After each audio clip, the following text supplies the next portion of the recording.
Assalamualaikum warahmatullahi wabarakatuh.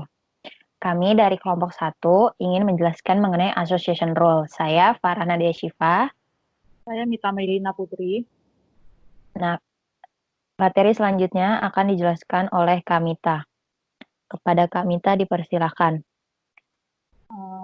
Baiklah, untuk pengertian association rule yaitu analisis asosiasi adalah teknik data mining untuk menemukan aturan asosiatif antara suatu kombinasi item, if, dan then.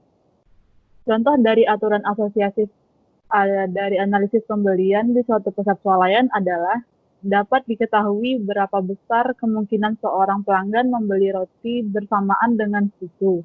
Dengan pengetahuan tersebut, pemilik pasar swalayan dapat mengatur penempatan barangnya atau merancang kampanye pemasaran dengan memakai kupon diskon untuk kombinasi barang tersebut. Analisis asosiasi menjadi terkenal karena aplikasinya untuk menganalisa isi keranjang belanja di pasar swalayan. Analisis asosiasi juga sering disebut dengan istilah market basket analisis. Oke. Ada tiga parameter penting dalam association rule. Yang pertama ialah support atau nilai penunjang, yang merupakan persentase kombinasi item tersebut dalam suatu database. Support juga bisa dikatakan sebagai suatu ukuran yang ditunjukkan mengenai seberapa besar tingkat dominasi suatu item dari keseluruhan transaksi. Parameter yang kedua ialah confidence atau nilai kepastian, yaitu kuatnya hubungan antar item dalam aturan asosiatif. Confidence juga bisa dikatakan sebagai suatu ukuran yang ditunjukkan dari hubungan antar dua item secara kondisi tersebut. Yang ketiga ialah improvement, yaitu ukuran yang ditunjukkan dengan memungkinkan besarnya dua item yang dibeli secara bersamaan. Tiga parameter ini merupakan parameter yang penting dalam association rule. Namun, yang paling penting dalam association rule ialah parameter support dan juga confidence. Selanjutnya akan disampaikan oleh Kamita. Contoh dari penggunaan parameter association rule.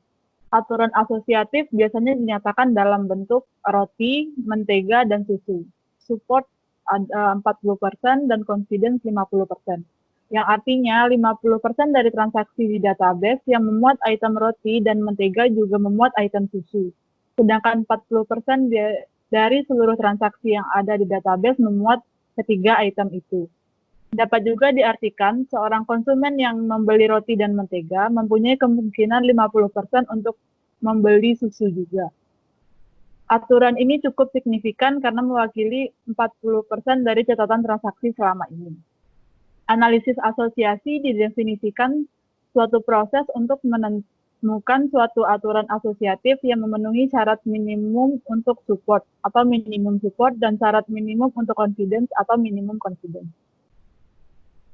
Untuk metodologi dasar association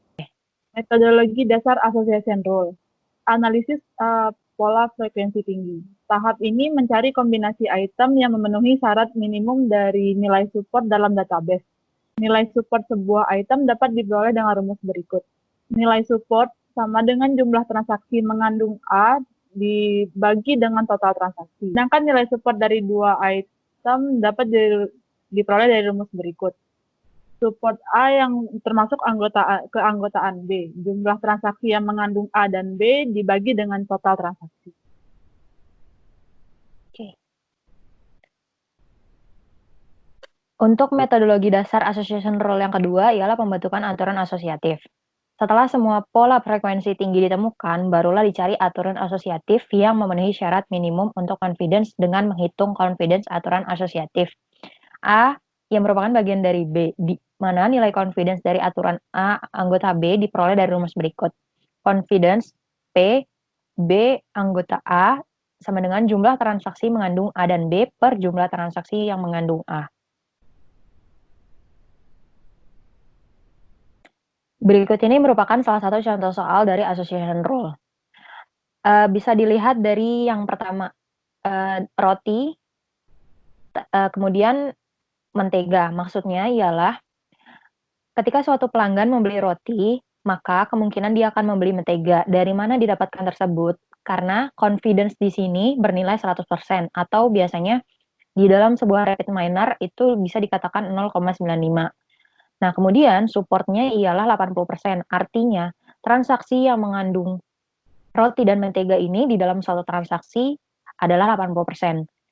Kemudian untuk yang mentega, telur, serta roti. Artinya ialah bila suatu pelanggan membeli mentega dan telur, kemungkinan atau bisa dipastikan bahwa ia juga akan membeli roti. Dari mana didapatkan hal tersebut? Didapatkannya ialah dari nilai suatu confidence. Nah, nilai suatu confidence dari mentega, telur, roti ini ialah 100%. Artinya, kemungkinan si pelanggan untuk membeli roti ialah 100%. Artinya dapat dipastikan bahwa pelanggan tersebut membeli roti. Nah, kemudian support semua transaksi yang mengandung mentega, telur, dan juga roti. Di sini saya akan menjelaskan mengenai pengimplementasian association rule pada rapid miner. Yang pertama, saya membuat sebuah data transaksi pembelian bahan makanan yang sederhana pada sebuah minimarket. Nah, di sini terdapat TRID. TRID ini maksudnya ialah ID transaksi dari setiap transaksi yang ada pada minimarket tersebut. Nah, untuk transaksinya ialah sebanyak 40 transaksi. Untuk bahan makanannya, saya membuat di sini saus, roti, mentega, telur, susu, kecap, sosis, daging, serta kentang goreng. Nah, di sini bisa Anda lihat ada angka 1 dan juga 0. Maksudnya, dari angka 1 ialah item-item yang dibeli oleh pelanggan, sementara angka 0 ialah item yang tidak dibeli oleh pelanggan. Seperti contoh pada transaksi yang pertama atau transaksi dengan ID 001. Pelanggan membeli semua item yang ada di dalam minimarket seperti saus, roti, mentega, telur, susu, kecap, sosis, daging, dan juga kentang goreng. Kemudian untuk transaksi yang kedua dengan ID 002, di mana pelanggan membeli saus, roti, mentega, telur, namun pelanggan tidak membeli susu, kecap, sosis, daging, serta kentang goreng. Nah, untuk pengimplementasian pada rapid miner, di sini yang pertama saya lakukan ialah mengimport data Excel yang sudah tadi saya buat. Setelah mengimportnya, kemudian di sini saya mencari beberapa operator yang dibutuhkan untuk membuat sebuah association rule di dalam rapid miner. Operatornya ialah numerical to binomial, FP growth, serta create association rule-nya sendiri. Nah, operator numerical to binomial sendiri berfungsi untuk mengubah nilai atribut yang berada pada tabel transaksi atau berada pada data transaksi yang tadi sudah saya buat. Nah, di sini saya menamakan file dari data transaksinya ialah transaction underscore data warehouse. Kemudian saya juga membutuhkan operator FP growth, di mana operator ini berfungsi untuk mengkalkulasikan semua frequent item set dari input yang diberikan menggunakan struktur data FP3. Setelah semua operator sudah dimasukkan ke dalam proses, kemudian saya menjalankan prosesnya. Nah, sebelum saya menjalankan proses, di sini saya men-set FP growth dengan minimum supportnya itu 0,5 atau 50%. Sementara yang create association rule-nya dengan minimum confidence-nya 0,95 atau 95%. Kemudian saya mengambilnya hanya bahan-bahan yang sering dibeli oleh konsumen, ialah mentega, roti, telur, susu, dan juga kentang goreng. Nah, untuk contohnya saya mengambil data pada nomor 9, telur, daging, mentega, dengan nilai support 0,250 atau 25%, dan juga nilai confidence 1 atau 100%. Ini artinya 25% di sini atau nilai support 25% berarti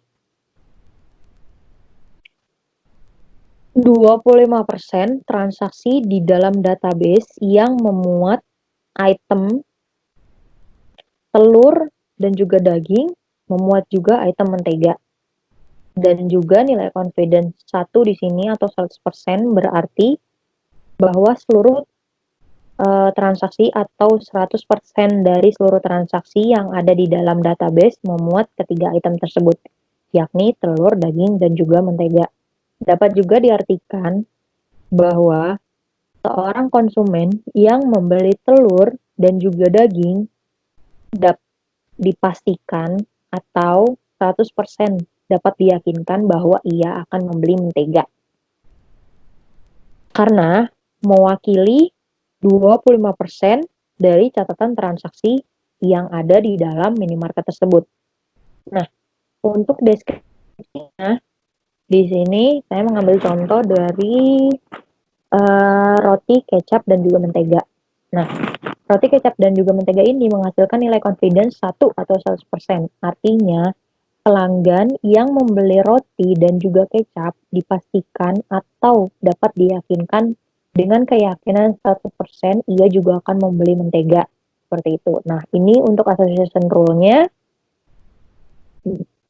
rata-rata ialah rata-rata nilai confidence-nya 100% atau 1,0 di dalam RapidMiner. Dan untuk grafiknya, seperti contoh pada rule nomor 29, di mana rule nomor 29 ini menghasilkan support 0,42 atau 42% dan nilai confidence-nya 1 atau 100%. Rule nomor 29 ini berisi item set, susu saus, dan juga telur. Maksudnya ialah pelanggan membeli susu dan juga saus, dan juga dapat dipastikan bahwa 100% ia membeli telur, seperti itu. Oke, untuk penjelasan dari proses association rule atau penerapan association rule di dalam RapidMiner seperti itu. Bila ada pertanyaan, silahkan diajukan. Jika tidak, terima kasih. Wassalamualaikum warahmatullahi wabarakatuh.